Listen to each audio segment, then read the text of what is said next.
You may be seated.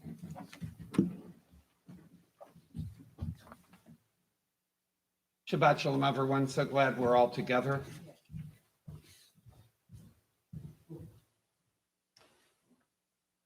In 1927, the German expressionist director Fred Lang created the iconic film Metropolis.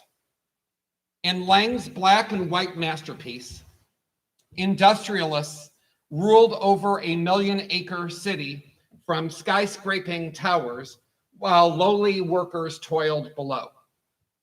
The haunting imagery in the film attempted to show that society had to conform to the larger machinations of the elite through mind-numbing factory work and the constant menace of political violence.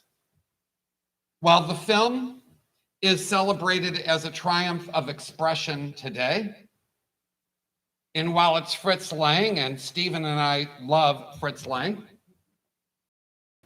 and its themes so clearly resonate with our world today, what is amazing to me is that when it was first released, it was actually widely panned. None other than the Hollywood legend H.G. Wells called the film the silliest film, saying that it was filled with foolishness, cliche, and platitude.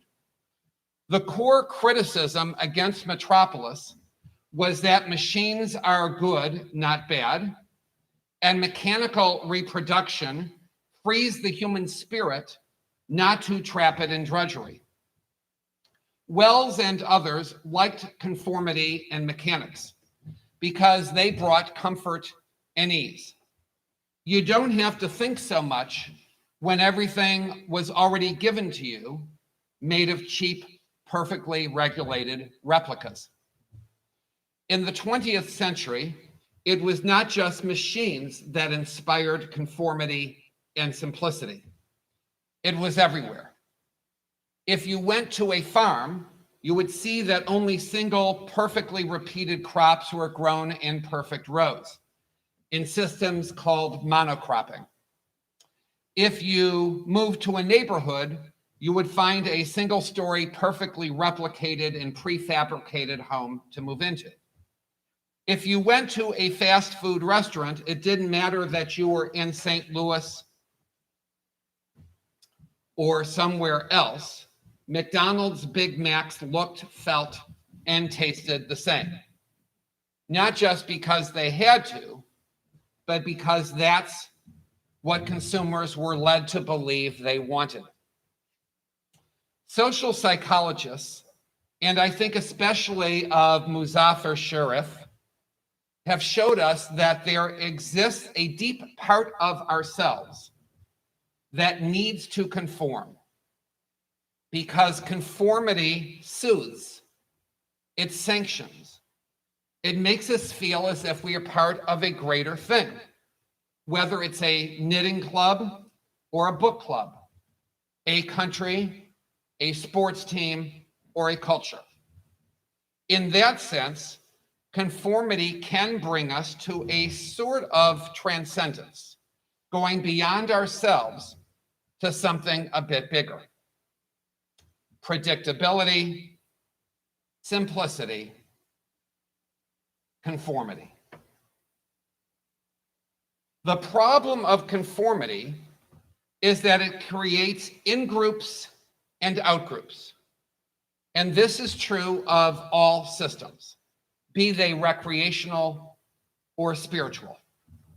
While the consistency of prayer, dress, and behavior work for the in-group and religious circles, so many others feel on the outside because of their beliefs or orientations, and in some cases because of their ethnic or cultural backgrounds.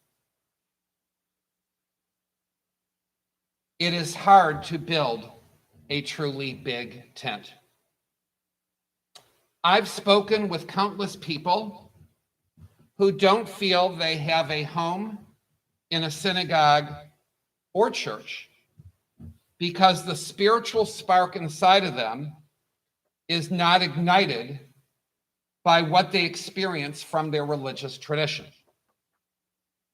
Instead of feeling swept up in faith, they feel swept out the door. This is the shadow of conformity. Unless you conform to the standards, you can't be included.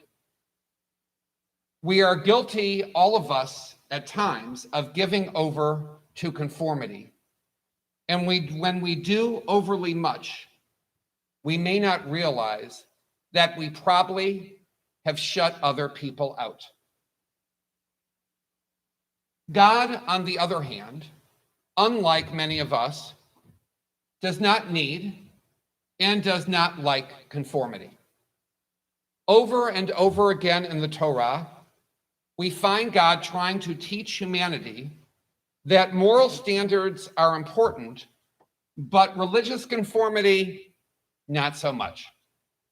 God separates light and dark, wet and dry, the weekday and Shabbat, but it is both polar opposites that are both called good. When Cain and Abel give the first sacrifices, God is actually in shock because Cain is jealous of Abel's offering. God essentially tells Cain not to be enslaved to the expectations of his brother, for each person should be able to give from their own heart what they can and want, and can be judged only based on that, not on others. Later, when the world's first metropolis arose in the valley of Shinar, God was dismayed that humanity was using its technology for the wrong purposes, achieving great power rather than using it to better one another. The primary tool was not brick and mortar, but the power of speech itself. God saw in their conformity the ambition to unseat divinity itself and scatter humanity globally, creating different cultures and languages. The sin of Babel was power through conformity. God's punishment, or rather consequence, was actually a blessing in disguise, the building in of diversity. Now in this week's Parsha, Toldot, we see the interpersonal expression of God's critique of our urge to conform. We find Isaac at the end of his life, blinded in old age, and wishing to set his affairs in order before he passes away. He requests that his son Esau go to the forest and bring back game for a ceremonial dinner in which he would give his son the covenantal blessing.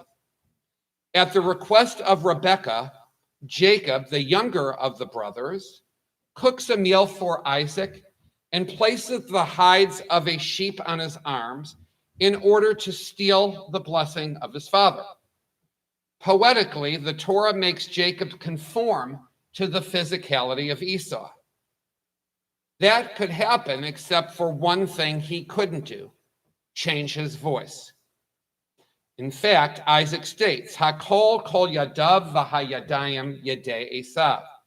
The voice is the voice of Jacob, while the hands are the hands of Esau, perhaps indicating that Isaac knew what Jacob was doing all along.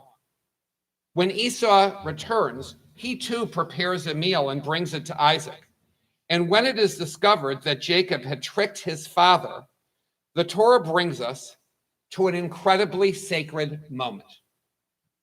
Isaac trembles violently, and Esau, the stoic hunter, sobs openly, imploring, Barheni gamani avi, bless me too, Father.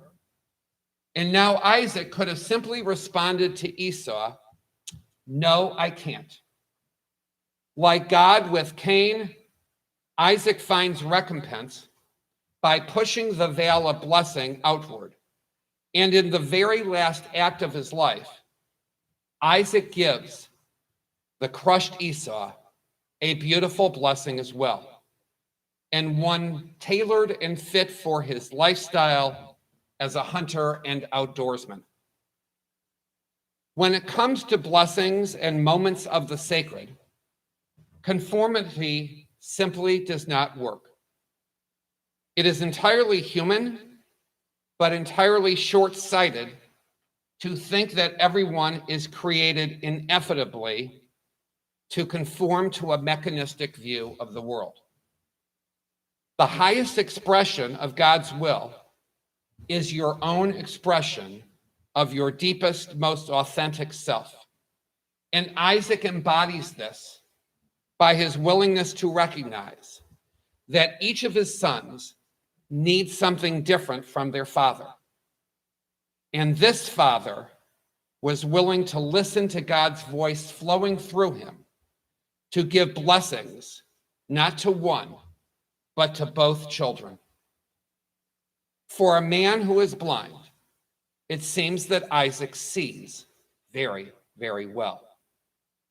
When religion and society accept conformity in the hopes of reaching transcendence, we will ultimately confuse simplicity and similarity with sanctity. Instead, we must understand that the holy part of ourselves can express the infinite in infinite ways. God does have a blessing, and not just one, but one for each and every one of us. And it's our task to find out what that blessing is. As institutions, we must not try to force conformity as much as we should create a platform for the highest moral, spiritual, and socio-cultural expression of everyone within our midst. We don't need more religious metropolises. We need more sacred moments that shake us and bring us to tears in both sorrow and joy.